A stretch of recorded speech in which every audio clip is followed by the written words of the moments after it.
digital design using Verilog HDL programming with a practical approach. In this course, I am explaining the concepts of Verilog HDL programming with examples. I will show some applications which are regularly used in the projects. Coming to the course objectives, after completion of this course, one can able to write a Verilog HDL program for any given specifications or requirements, and able to write a test bench for the verification purpose. So this is a crucial thing.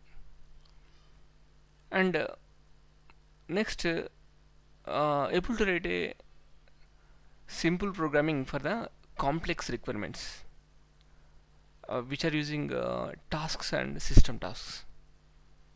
Actually, these are like a operations like a file based operations and memory loading and a random data generator. These are very much regularly used in the any application, and one can able to draw the finite state machine from the requirements or truth table or whatever it may be, based on the functionality, how we can draw the finite state machine, and what is the hardware model for that finite state machine also we'll discuss. Then once we have hardware model, then how to translate into the Verilog HDL programming. So this way the complete finite state machine can understand.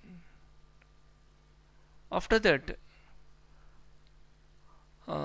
some applications like a memory controller and a FIFO controller, actually which are the essential modules in any projects, and in this we can clear understanding of how to design, and in the test bench also how we can use different system tasks and tasks, how effectively you can use while doing the programming. After that, we know we can able to understand how to how to design a project. That is one project we are going to implement, that is Hamming code, that is Hamming code encoder and decoder, which is for error detection correction technique. And finally some brief understanding on FPGAs we'll get. Coming to the course outline, coming to the lecture 0, I'll discuss some sample program which I am using with a edaplayground.com. Actually, in this how to write a program, how to save into our library, and how to use online tools.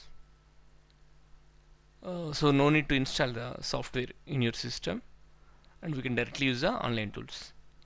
So how we can make use of online tools, so that way we'll discuss, so that it is a very essential thing, so that whenever you have some program, directly you can open a website and write a program and write a test bench, and you can use it, you can verify it directly. So it is very useful. And coming to the lecture 1, I will discuss the introduction to the Verilog HDL programming. In this we are going to discuss the properties of Verilog. So what are the main properties actually compared to the C language? So what are the essential things required for any hardware description language? So why C language is not useful, or C language is not enough to design a hardware model, and what are the different EDA tools available in the market. These things also we'll discuss in the lecture 1.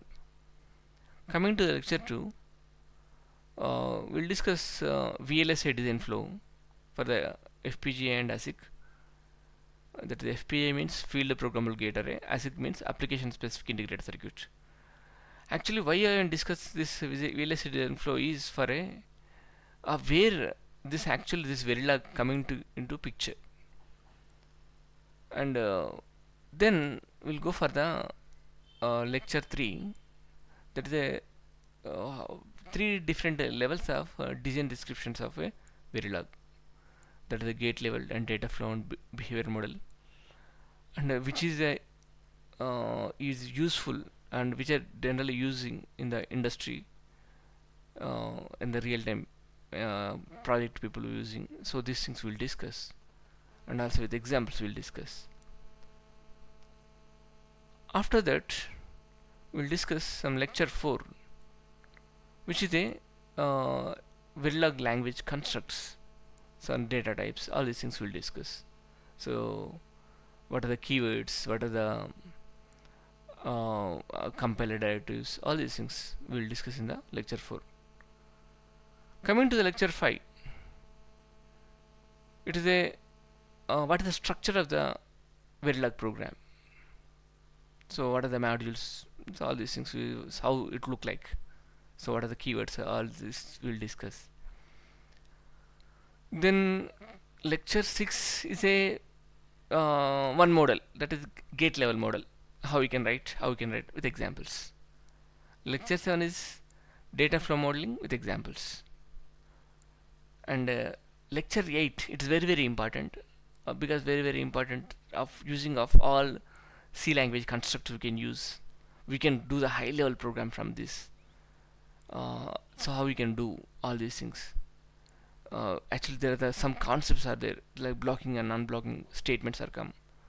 So these things we'll discuss, and some examples we can understand. So like a counter and some clock divider using counter.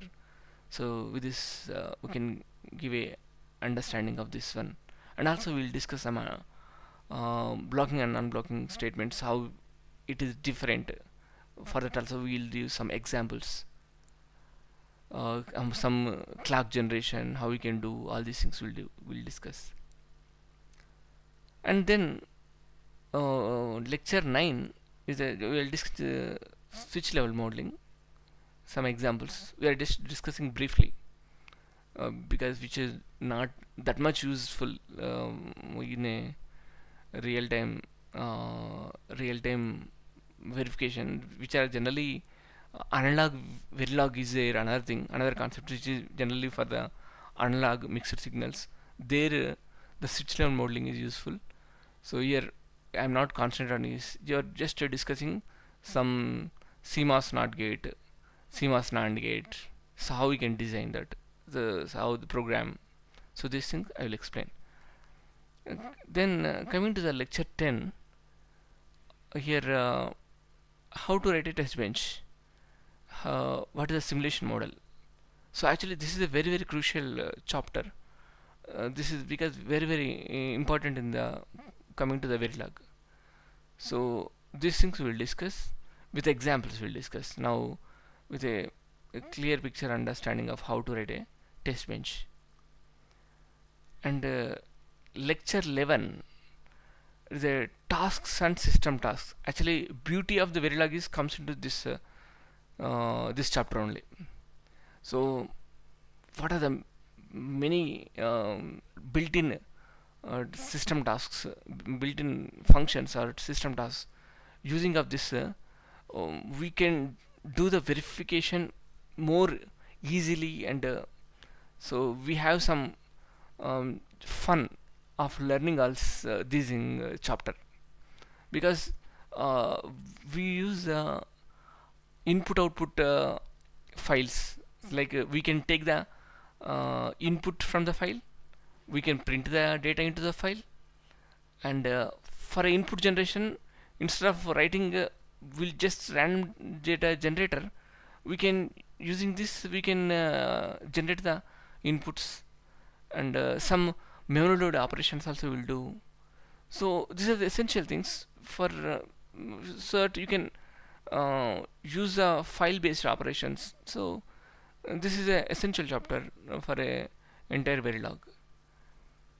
And coming to the lecture 12, this is a finite state machine using Verilog. So in this chapter we are going to discuss Mealy and Moore both.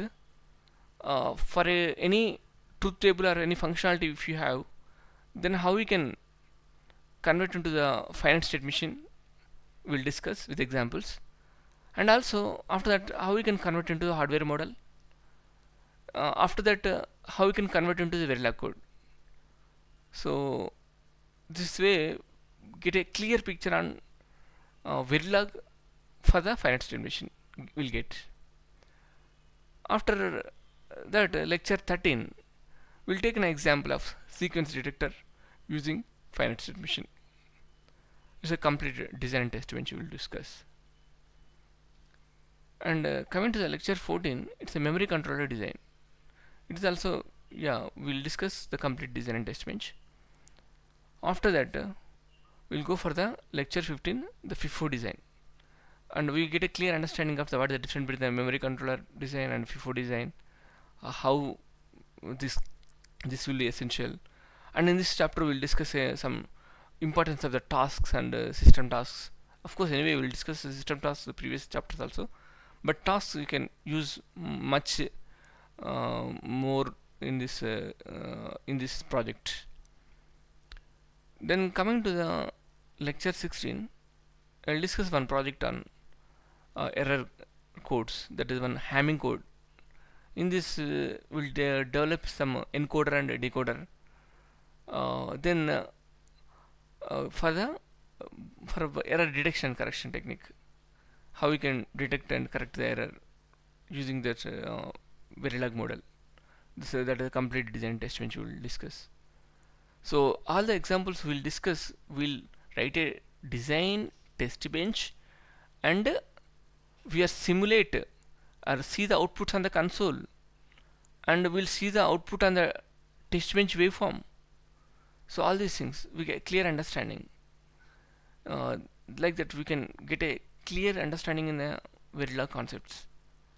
And after that I'm give the brief introduction to the FPGA design, that is lecture number 17. In this we will discuss what is the logic involved actually in the CLBs. So what is how we can configure the FPGA, what are the steps involved. So these things I will give a brief idea. Then after the end of the this course I will explain what are the protocols you need to study, so that that will be you can enter into in the field of VLSI, in the job field, how you can enter. So these things we'll discuss. So this is my course outline.